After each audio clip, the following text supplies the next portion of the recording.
Bismillahirrahmanirrahim. I am Ahmed Raza Khan. In the previous lecture हमने function को study किया, हमने टाइप ऑफ फंक्शंस को देखा, हमने देखा रियल वेरी फंक्शंस क्या है, आइडेंटिटी फंक्शंस क्या है, कांस्टेंट फंक्शंस क्या है, एक्सप्लिसिट फंक्शंस क्या है, इम्प्लिसिट फंक्शंस क्या है। हमने ट्रिग्नोमेट्रिक फंक्शंस को देखा, हाइपरबोलिक फंक्शंस को देखा, एक्सपोनेंशियल फंक्शंस को देखा, लॉगरिथम फंक्शंस को देखा। फिर हम आगे बढ़े, हमने पैरामीट्रिक फंक्शंस को देखा, हमने इवन और ऑड फंक्शंस को देखा। तो ये सारे उसकी टाइप स्टडी करने के बाद अब हम बढ़ रहे हैं। अब हमारा जो टॉपिक है वो है लिमिट ऑफ द फंक्शंस। अब हमारा जिस पे हमने बात करनी है वो है लिमिट ऑफ द फंक्शंस। तो पहले इसकी डेफिनेशन देखते हैं। Let a function f x be defined in a open interval near the number a. पहले वो कहता है कि एफ एक्स एक डिफाइंड फंक्शन है ओपन इंटरवल के ऊपर जो कि किसी एक नंबर ए के करीब है। If a x approaches to a, अगर कोई नंबर एक्स ए को अप्रोच करता है from both sides left and right, उसकी लेफ़्ट साइड से उसकी राइट साइड से, तो हम कहते हैं कि वो जो फंक्शन है उसका जो आंसर है वो एल आएगा।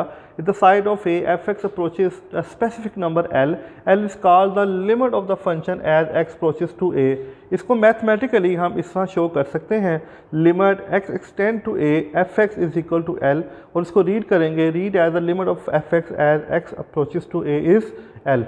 तो हम कहेंगे ये है लिमिट ऑफ फंक्शन। अब यहाँ पे हमने दो बातें की, एक बात है ये वाली, अब इसको समझना बहुत ज़रूरी है। एक है, इसको मैं जो है थोड़ा सा डिस्कस करने जा रहा हूँ, x अप्रोचेस टू ज़ीरो, और एक है x is equal to zero. ये दो जो है बातें बड़ी इंपॉर्टेंट हैं। ये हमें कह रहा है x approaches to zero, it's mean it's not equal. ये बिल्कुल x is not equal to zero, ये कह रहा है x equal to zero mean x की वैल्यू ज़ीरो के इक्वल है। This is approaches to zero, ये इस ज़ीरो के बहुत बहुत बहुत बहुत बहुत करीब तो हो सकता है, लेकिन कभी भी x इक्वल टू ज़ीरो नहीं हो सकता। और इसी तरह ये x is equal to zero है, इसका मतलब ये x is equal to zero है, ये इसके करीब नहीं है। यानी लिमिट्स के अंदर यहाँ से दो बातें हमारे सामने बड़ी क्लियर आती हैं कि जब हम लिमिट्स की बात करते हैं, जब हम लिमिट्स पे काम करते हैं, वो जो हमारे पास जो भी हम लिमिट्स पुट करते हैं, जो हमारे पास आंसर आता है वो बहुत करीब करीब करीब उसके आंसर होता है, लेकिन एग्जैक्ट नहीं होता। इसी तरह x is equal to zero है, इसका मतलब है x की जो एग्जैक्ट वैल्यू है वो है ज़ीरो है।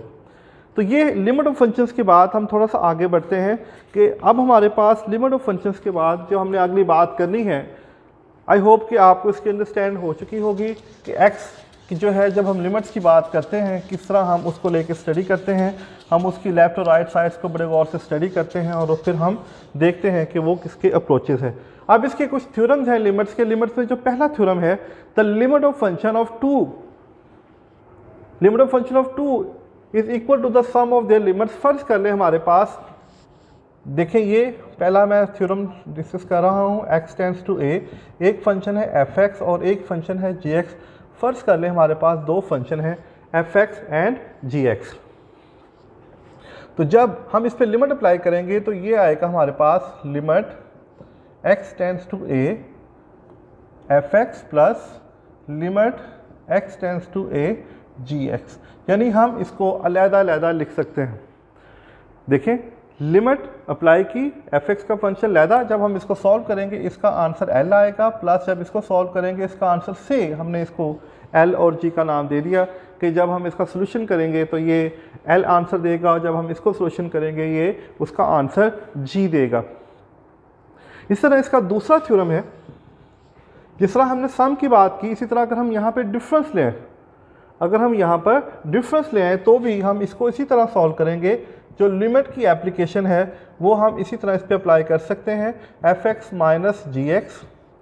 जब हम इस पर जो है वो अप्लाई करेंगे, x tends to a, this is of f(x) minus limit x tends to a of g(x), this is l minus g।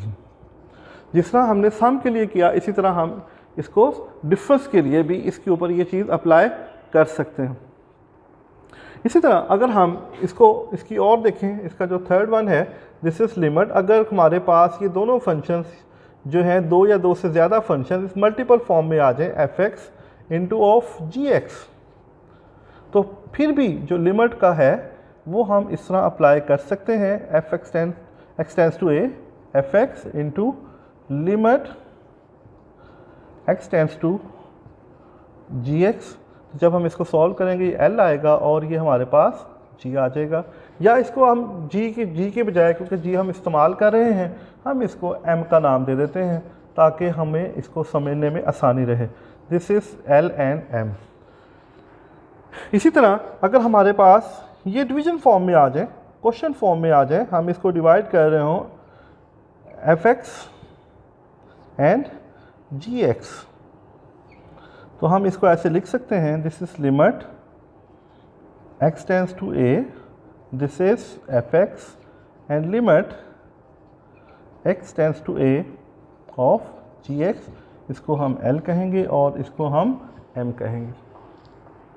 देखिए सबसे पहले हमने इस पे देखा दिस इज सम है।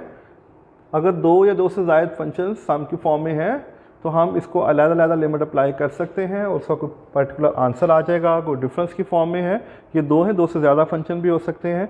जब हम उस पर लिमिट अप्लाई करेंगे तो इस तरह उसका एक पर्टिकुलर आंसर आ जाएगा। इस तरह दो या दो से ज़्यादा अगर जो है फंक्शन वो मल्टीपल फॉर्म में है, हम उन पर अलग-अलग लिमिट अप्लाई कर सकते हैं तो उनका एक पर्टिकुलर आंसर आ जाएगा। इसी तरह क्वेश्चन फॉर्म में है तो हम उस पर इस तरह अलग-अलग लिमिट अप्लाई कर सकते हैं और उनका कोई पर्टिकुलर आंसर आ जाएगा। अब इसके अंदर दो बातें और हैं कि अगर हमारे पास कोई ऐसा फंक्शन आ जाए जिसमें हमारे पास ये फंक्शन है, यहाँ पे कोई रियल नंबर k ज़रब खा रहा है, तो हम k को बाहर निकाल देते हैं, यानी उस कांस्टेंट को, उस रियल नंबर्स को हम बाहर निकाल देंगे और ये अलहदा हो इसको कर देंगे। तो जो इसको सॉल्व करेंगे तो ये k और ये जो ये है इसका आंसर l आ जाएगा।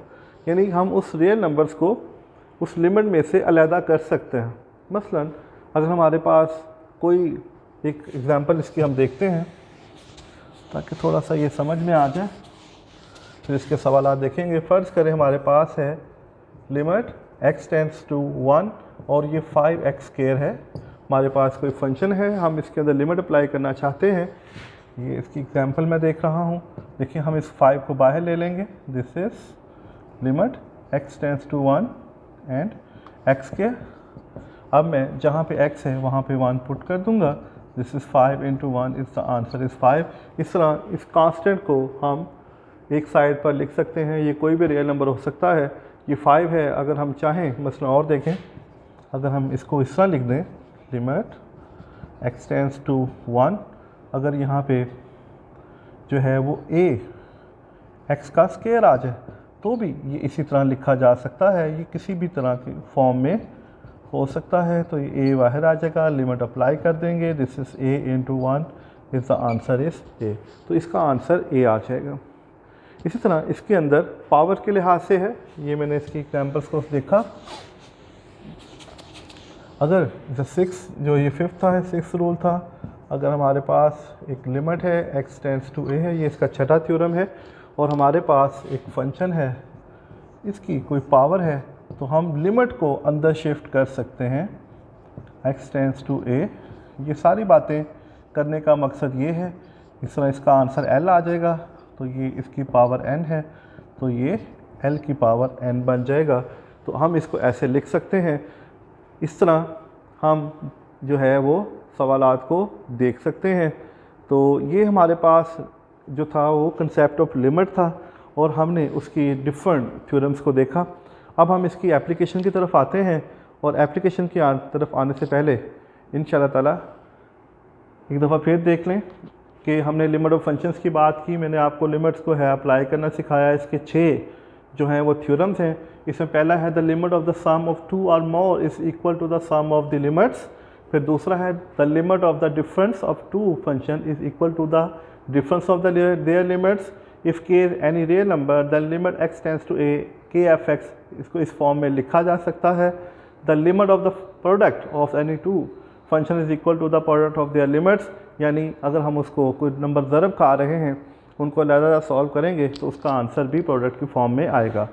The limit of the quotient of their function is equal to the quotient of their limits जो है provided their limits of the denominator non zero, जो उसका डिनोमिनेटर है वो कभी भी ज़ीरो नहीं होना चाहिए। इस तरह अगर उसकी पावर n हो तो हम सारे के सारे फंक्शन की लिमिट अप्लाई करने के बाद उसकी पावर n ले सकते हैं। तो लेट्स स्टार्ट इंशाल्लाह ताला। आगे देखते हैं कि अब हमें इसकी एप्लीकेशन कैसे करनी। अल्लाह हाफ़िज़।